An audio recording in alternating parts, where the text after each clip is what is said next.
Nilalakad na nga ng Barangay Ginebra fans ang ex-NBA player na si Dwight Howard na maglaro sa Barangay Ginebra.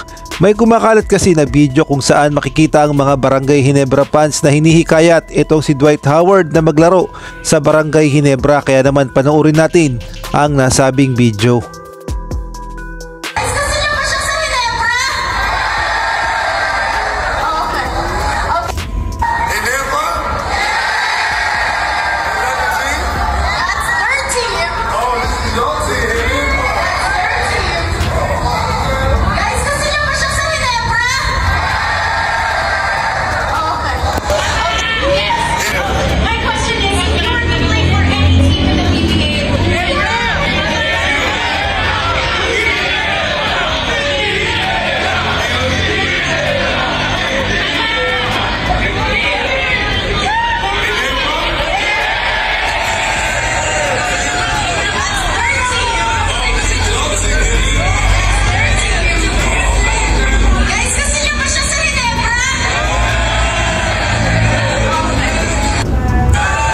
Kung tutuusin naman ay pwede naman talaga maglaro itong si Dwight Howard sa PBA, partikular na sa Barangay Ginebra.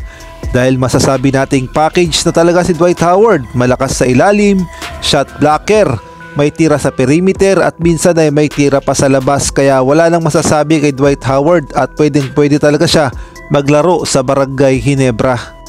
Kaya nga lang, kahit gusto nga maglaro ni Dwight Howard sa PBA, ang problema yung rules ng PBA na pinapatupad ni Commissioner Willie Marcial, particular na yung height limit. Kung babaguhin nga ni Commissioner Willie Marcial yung rules ng PBA patungkol nga sa height limit, ay posible nang makapaglaro si Dwight Howard sa PBA, particular na sa Barangay Ginebra.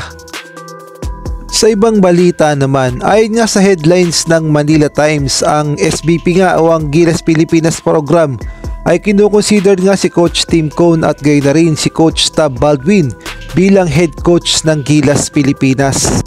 Si Coach Tim Cone nga at si Coach Tab Baldwin ang top choice ng SBP upang humawak sa Gilas Pilipinas program. At marami nga ang nagsasabi na bakit daw hindi na lang mag-tandem si Coach Tim Cone at gayon na rin itong si Coach Tab Baldwin.